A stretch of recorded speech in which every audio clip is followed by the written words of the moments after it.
Is it okay to ask a wedding planner or any other wedding creative for a discount? And as wedding professionals in this economy with so much confusion, should we be offering discounts? Hello, my friends, and welcome back. My name is Andrea Eppolito, and we are here today celebrating life luxury and above all else, love. As a luxury wedding planner based in Las Vegas, Nevada, I have been in this industry for over 30 years, and I've owned my business for over 12. Discounts are a topic that comes up again and again and again. And I recently had somebody reach out on Ask Andrea who did ask not to be named. And they said, I am so frustrated. Every single time I get a lead, every single time I get a phone call, the client comes back and asks for a discount. I just feel like so disrespected, but I know that other planners are charging less. And so I am giving these discounts and I end up hating the client, the process, the work. I don't know what to do. Am I in the wrong industry? So let's break this apart and answer the question as best as we can. Number one, are you in the wrong industry? I love this industry. Even in the hard times, even in the crazy times, even in the busy times, even in the slow times, I love this industry and truly cannot imagine being anywhere else or doing anything else because this is a part of my soul. If you are sitting there questioning, though, am I in the right place? You could be having mental fatigue. You could be having burnout. And I definitely think it's something to think about. But I encourage you, do not make a permanent decision based on a temporary feeling. Take a minute, take a beat, calm down, and let's look at what's really going on. So, number one, are leads down? Yes, of course they are.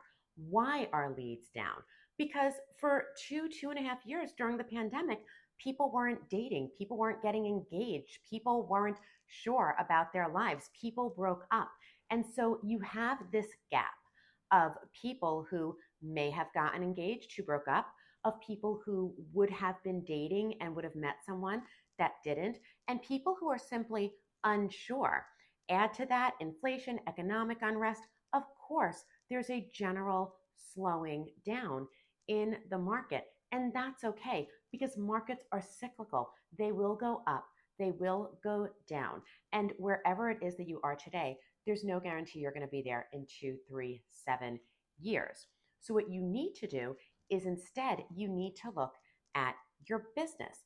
Look at what it is that you're charging. Look at what your price point is. Look at the clients that are coming into your business.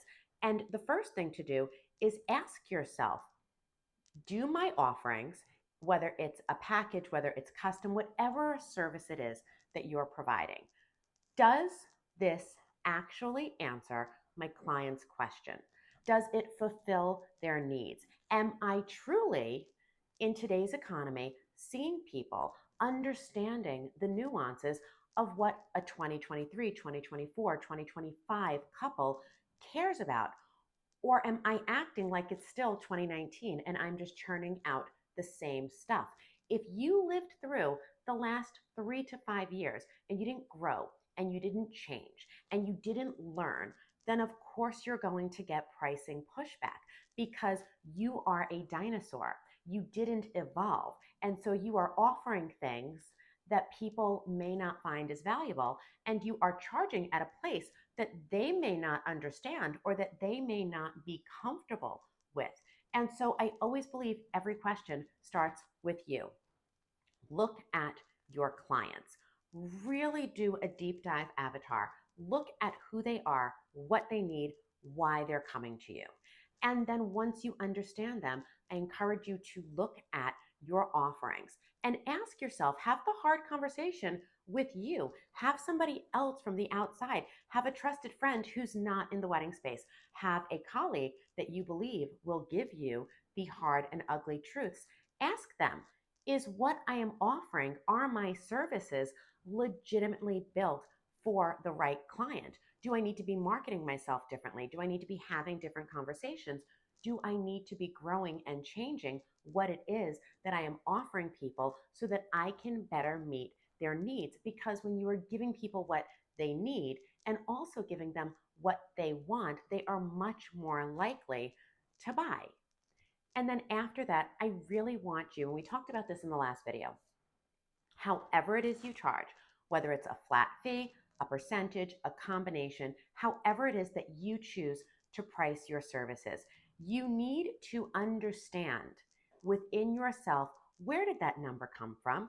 It's made up. You've pulled it out of the air. It's arbitrary to everyone. The only person that that number is really going to be personal to is you. Do you really understand where that number came from? Do you understand why you are charging the way that you're charging?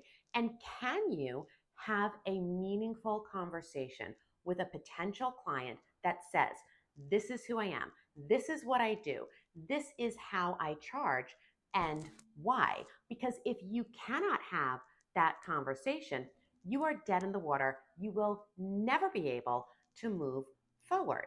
So it's important. If you can't explain your own pricing to someone, you can't explain anyone else's. If you can't justify your costs, then how could you ever be trusted to manage someone's budget?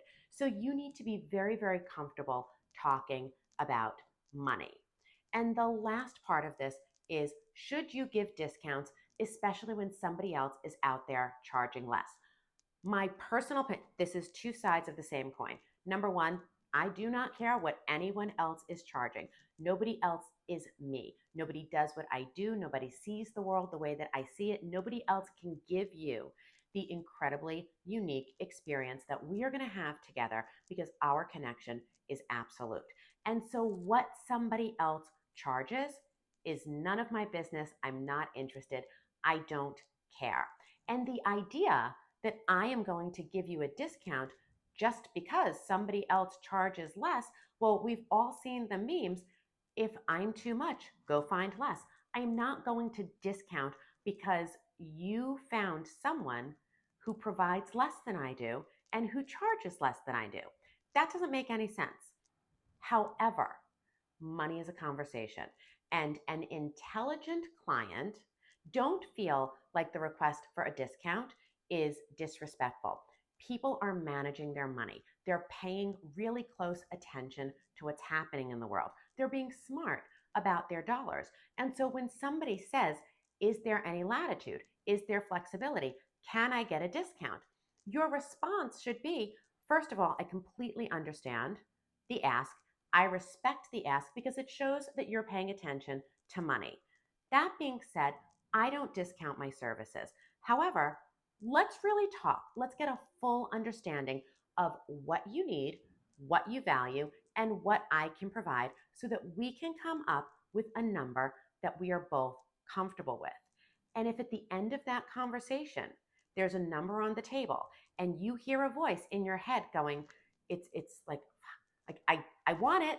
I want to take the business because I want to book it. I don't want somebody else to get it. I feel poor today. I don't have anything else happening. And we've all been there. I've been there.